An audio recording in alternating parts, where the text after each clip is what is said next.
Welcome to it's Udaya vlog channel. So இன்றைக்கி கோடம்பக்கத்தில் ரொம்ப கோவத்தோடு போனால் பராசக்தியோட போஸ்ட்டு பார்த்தேன். ஆஹா, இந்த கோவத்துக்கான அமைதிக்கு ஒரு இடம் வேணும் அப்படின்ட்டு தான் பராசக்தியோட அந்த மியூசியம், அதாவது இந்த அருங்காட்சியகம் வச்சுருந்தாங்க போல். ஸோ அங்கே உள்ளே போய் பார்த்தேன். உள்ளே போய் பார்த்து அந்த டோரை ஓப்பன் பண்ண, மொத்த செட்டை இங்கே தானே போட்டிருக்கீங்க.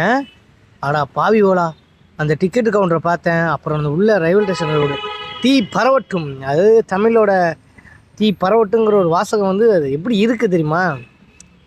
அதெல்லாம் இருக்கட்டும், நீ ஏன்ப்பா வாய்ஸ் ஓவரில் வரேன்னு கேட்பீங்க.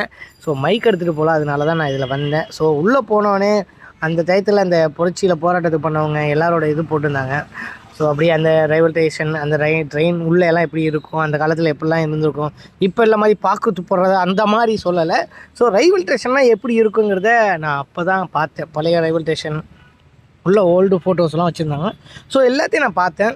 பார்த்துட்டு சரி ஓகே, இதெல்லாம் நம்ம பார்க்கவே இல்லை. இதுக்கு நமக்காக இவ்வளோ பேர், நம்ம தமிழுக்காக இவ்வளோ பேர் உயிரிழந்திருக்காங்க, இவ்வளோ போராட்டம் நடந்திருக்கு.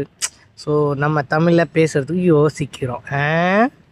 எப்படிங்க அது அவங்களோட தனிப்பட்ட கருத்து. வாங்க அங்கிட்டு போய் பார்ப்போம். இன்னும் ரிக்ஷாவெலாம் இருக்குது. எப்பா டே, என்னடா பழைய ரிக்ஷா, இந்த தலையில், ஓ இந்த மாட்டு வண்டி தானே இது, மாட்டு வண்டியில் குதிரை வண்டி. சென்னையில் ஒரு குதிரை வண்டி, இந்த தள்ளு வண்டி, ரிக்ஷா இதெல்லாம் இருந்துச்சு, இப்போ இல்லை. அப்போ டிக்கெட் கவுண்டர் யாருமே உட்காரல, நான் மட்டும் தான் போய் உட்காந்தேன். ஏன்னா அங்கே பவுன்சர் இல்லை, எஸ் ஆகிட்டாங்க. அந்த இடத்துல எங்கே போயிட்டாங்க போல். நான் சும்மா அப்படியே உட்காந்துட்டு அப்புறம் போஸ்டரை பார்த்தேன். நல்லா அருமையாக பண்ணியிருந்தாங்க. மொத்த செட்டை இங்கே போட்டிருந்தாங்களா இல்லை செட்டே எடுத்துகிட்டு இங்கே போட்டிருக்காங்களான்னு தெரில. ஸோ நல்லா இருந்துச்சு. நான் அப்படியே பார்த்துக்கிட்டே ஒவ்வொன்றா போனேன். மறுபடியும் அந்த ரயில்வே உள்ளே தான் போனேன். போயிட்டு அப்படியே எல்லாத்தையும் பார்த்துட்டு அப்படியே வந்தேன். அங்கிட்டு வந்தால் ஒரு போலீஸ் ஸ்டேஷன், ஒரு லைன் அடித்தேன். ஆனால் உள்ளே போக முடியலை, வெளியிலே தான்.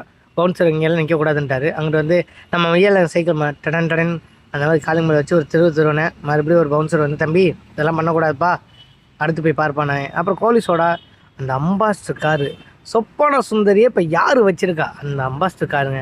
தொட மட்டும் தான் பர்மிஷன், உட்கார விடல. நம்ம காலத்தில் ஒரு தேட்டர் வச்சுருந்தாங்களே, அது நம்ம சின்ன வயசில் இருக்கும்போது, அப்பா காலத்தில் தாத்தா காலத்தில் ஒரு தேட்டர் மண்ணில் உட்காருவாங்களே, இது பெஞ்சு போட்டு வச்சுருந்தாங்க. ஒரு ஸ்க்ரீனில் அவங்க உருவாக்குனது எப்படிலாம் கொண்டு வந்தாங்க அதெல்லாம் போட்டு ஒரு படமாக வச்சு காமிச்சாங்க. தேட்டர் எப்படி இருக்கும் அப்படின்னு சொல்லிட்டு நான் அப்படியே ஒரு வீடியோ போட்டு அப்படியே வெளியில் வந்தேன். அந்த போஸ்டரை நம்ம ஃபோட்டோ ஜாயின் பண்ணுற மாதிரி, சரி நம்ம ஒரு வாட்டி பண்ணுவோம்னு சொல்லிட்டு ஒரு ஜாயின் ஃபோட்டோ போட்டு வந்துட்டேன். நல்லா இருக்கா, பிடிச்சிருக்கா? மறக்காமல் லைக் பண்ணுங்கள், ஷேர் பண்ணுங்கள், சப்ஸ்கிரைப் பண்ணுங்கள், ஃபாலோ பண்ணிக்கோங்க. பட்டாமாமே அடுத்த